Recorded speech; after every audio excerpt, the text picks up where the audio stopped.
welcome to Investor Connect. My name is Halty Martin. In this show, we interview investors of all types on how they invest in startups and growth companies.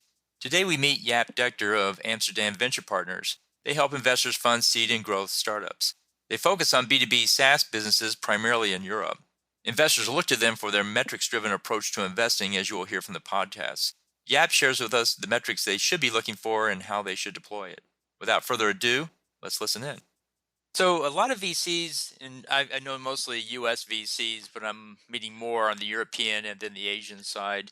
But a lot of U.S. VCs are what they call data-driven, and their investment thesis is really driven by the data analytics that come out of CB Insights, PitchBook, Crunchbase, or what have you.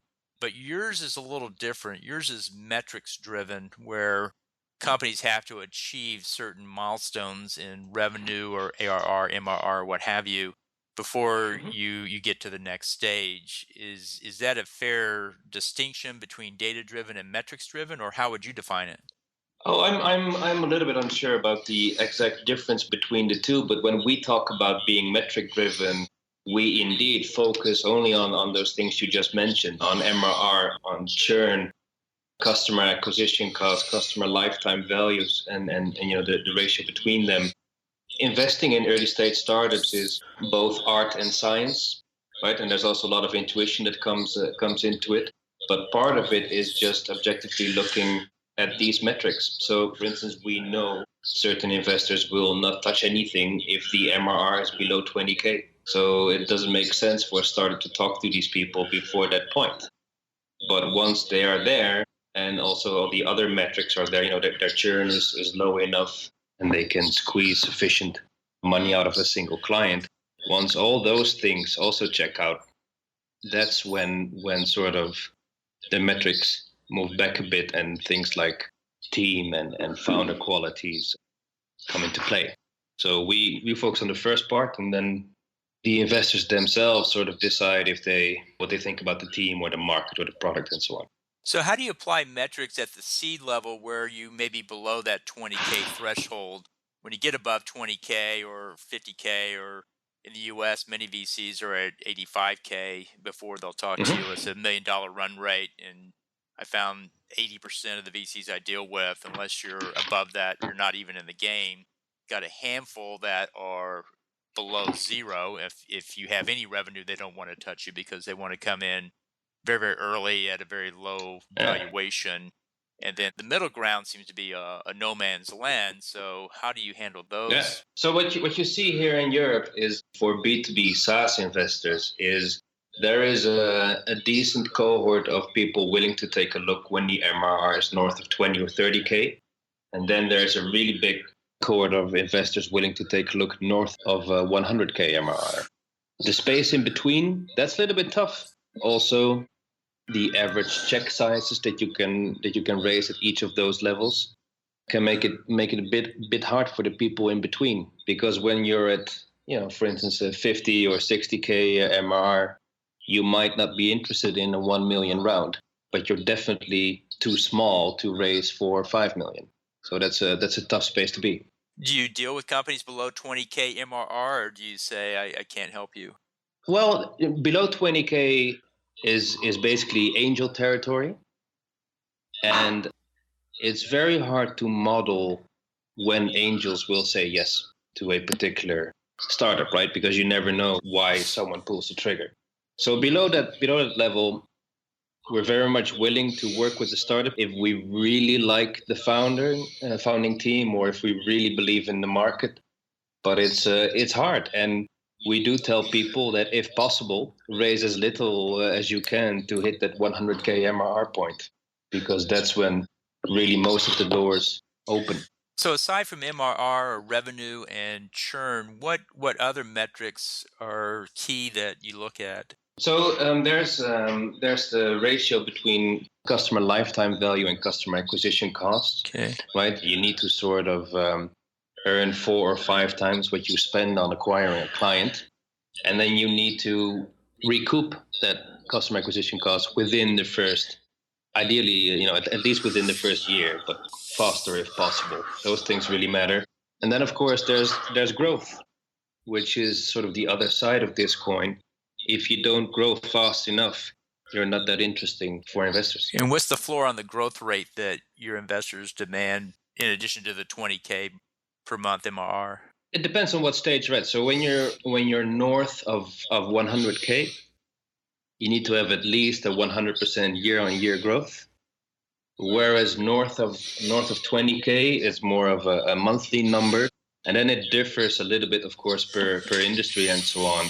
But it should be north of 7 or 8% month over month. That's when people are sort of happy. Below 5, people definitely start to question what you're doing. Right. Okay. That makes sense. So you really don't deal with the true seed stage. They have to have some revenue. They have to have some established growth rates before the investors will engage. Where do most of the VCs exist in Europe?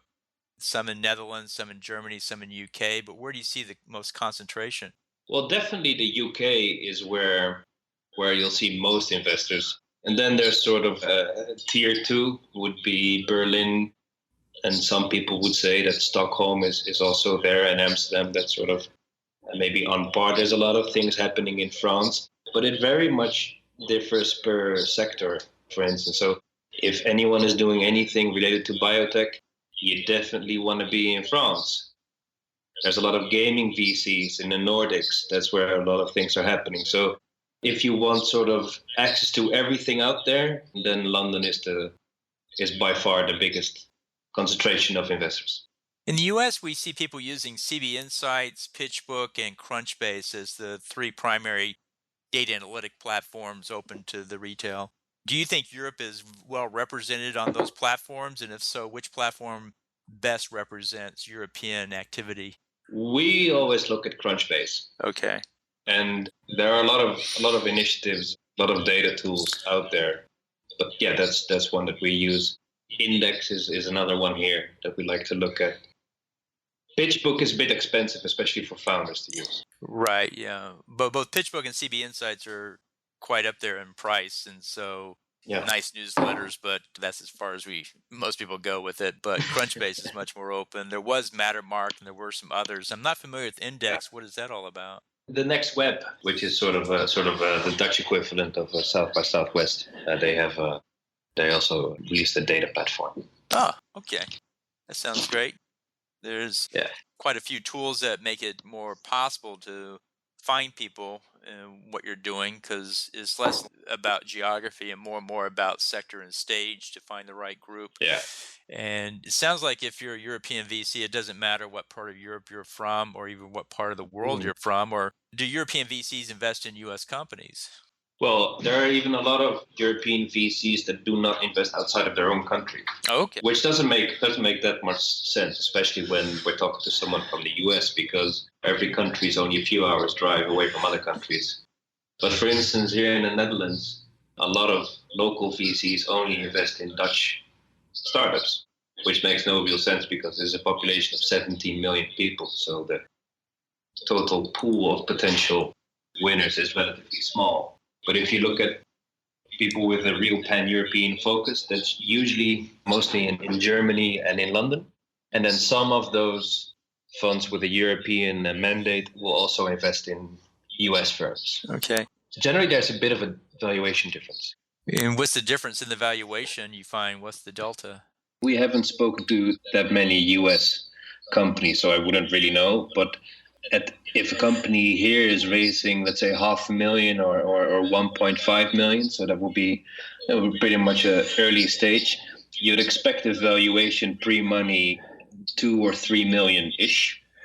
And what I hear about American startups is right at the gate, they're already priced significantly higher. But I might be wrong there. I don't know that many American Yeah. price points. It sounds like you're very similar to the middle part of the US because in Texas, it's the same thing. The numbers you mentioned is what you would find in Texas. If I go to the West Coast, especially San Francisco or the East Coast, New York, Yeah. it's easily doubled. Yeah. Of course, it's also dependent upon the economic cycle. If things are growing up, they can be 3 times because people are pricing in a higher expected return. But in the middle part, they don't ride those economic waves so much. So It's a lot more steady when the economic cycle turns down. Texas is much less at risk because it never got so high in the first place. But it Right. varies across the U.S. a great deal for sure. Yeah, and you see the same thing, for instance, here in Europe, when if you move a little bit to, let's say, a country like Slovenia or Estonia, with there the startups are of great quality, but valuations are even lower. I think when a founder really has a global ambition, but working on Eastern European price levels, that can be a very interesting proposition for investors. Do you find a lot of those companies are looking for access to the U.S. market in the way of a Oh yeah. launch pad? And if so, how do they do that? Good question. I think most European founders will first try to get access to larger markets here, like Germany or the UK. And then a very, very logical next step is trying to get it done in the US. What we see is the best way of getting this done is to get a US VC on board. But other than this, proper salesmanship. I know a lot of founders who are trying to buy apartments in New York and just basically started square one in the US. Hmm. But it's hard work. It is. It is. Well, it's interesting because at every South by Southwest every year, I get at least five teams coming to me, and they're from everywhere: Australia, China, Ukraine, Belgium, Norway, Netherlands came last year. And they go to the Bay Area, they go to Austin, and they go to New York. And they're looking for their entry point into the US marketplace. 90% of them choose the Bay Area at the end of the day, even though that's probably the most expensive place to go do it. But they end up going there because I guess the VCs are there and that's what they're looking for is a launch pad with access to venture capital being close by. Although more and more the VCs in California really don't care where the deal is as long as it's a good deal. And we do get people in Austin going out to the Bay Area and then 18 months, 24 months later coming back the other way because it's too expensive to live out there. But for a while, there was an advantage to that for sure. But Quite often, founders here believe that it's so much easier to get funding in the US. But the founders that we know that sort of went there because it's supposed to be so much easier, usually they come, they fly back home a few months later empty handed I, because it's not that easy, right? right. Yeah, I think the US investors are, while they're not overt about the metrics, as you talk about it, those are still at play. And if you aren't achieving those growth rates and hitting those metrics, it's you can live there forever and it still won't happen. So at some point you have to bring the numbers to bear to prove that you really are doing it. And then people get excited about that as well. So the metrics that I just briefly discussed, what definitely matters there as well is it differs a bit per industry, but also differs per country. So the benchmark for good is different in London than it is in Rome. And this is something founders need to be very much aware of. And I can imagine, I wouldn't know, but I can imagine that good in Silicon Valley looks even very different from what good looks like in London. Well, the one thing you didn't mention in your metrics was the team. And of course, every VC I ever talked to, the first three questions are about team and then they go into other Yeah. things. How do you put metrics on the team? So right now we don't have a proper way of doing this, but we're working on a product where we can sort of benchmark common characteristics of great founders and great teams. But we're not there yet. We're building the database as we speak. But that's something that we want to do. We are very much aware that early stage investing is mostly about teams. But at this point, it's hard for us to model what a good team looks like. So quite often, investors will ask us, what's our intuition about the team? And this is obviously something that we discuss during our weekly meetings. Is the founder coachable? Is a smart founder? Do they know what they're doing? Do they have a nice set of different skills? Ideally, have they previously already sold a startup? All those things, we definitely talk about them. And when we discuss a startup, we will always include a little bit of information about the team. But I don't know, it's hard to sort of have one sure way of what's the definition of a great team. Right. We had a team come in where the founders had this was their fourth startup, and the last three startups were $50 million exit plus Well, each round. So there really was no further discussion. It was how much are we no. in for, and they off they went. Although I will say that's Yeah, out of the 10 years I've been doing it, I think that's the only the second one I've had. yeah. The rest are nowhere close to that. And we've also had this, we make sort of this joke internally, but there's a sense of truth to it. Even if we think that a team doesn't look that impressive, but if they are achieving the right revenue numbers, then apparently it's a good team, right? Or if we think that a product is a terrible idea, but they do have all the revenue, well, then we're wrong. Then it's a great product. And the same thing happens the other way around when we think that something is a great idea, but the team is unable to get any sort of revenue in, then apparently it's not as good as we think. So revenue thereby acts as a proxy for lots of other different things. Right. Well, we actually did some analysis on our own data. We've been doing this since 2009.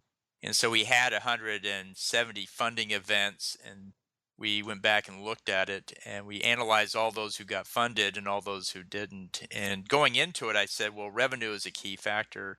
And what I found was is that the revenue profile of those who got funded and the revenue profile of those who didn't get funded were pretty close. The funded were a little bit ahead, but not too far ahead. And then we know that team was important, and that was a really distinguishing factor. Those who had two or more experienced people was the Yeah, norm of the funded, while those who had less was the norm of the non-funded. And then two things that jumped out were, number one is they had to be solving a hard problem. On a scale of 1 to 5, you had to be in a 4 or 5 to get funded. So by and large, that's interesting. execution plays don't get funded. It's you really got a hard problem that you are solving, so you're bringing something. And if you look at the patents or the intellectual property, there was absolutely no correlation. Again, everybody on the funded No, and unfunded side had patents, but being able to solve a hard problem was really the first defining characteristic. And the second defining characteristic was a clear competitive advantage. And again, out of 1 to 5, 5 being the hardest, you had to be a 4 or 5 in the competitive advantage. Anything below to get funded, anything at 3 or below was not funded. So everybody's got some advantage, but you start looking very closely at how much of an advantage is really there. And then, so we were able to quantify that at some level. We're looking at old exec summaries, so it wasn't 100%. But like team but makes still sense, gives you something. Yeah, but revenue turned out to be insufficient. You have to have revenue to get in. If you don't have revenue, you're not even in the yeah, door for sure. exactly. So it Exactly. goes. That's also how we approach it, right? We won't, for instance, tell an investor who invests in AI exclusively, we won't tell that investor, this is a great AI company, because obviously we don't have that domain expertise, and the investor is far better equipped than we are to say if this is the right AI play. We just tell them, look, we know that you are interested in artificial intelligence. Here is a startup that's active in that field, and because of their metrics, they sort of hit your minimum thresholds. Now, you let us know what you think of the company.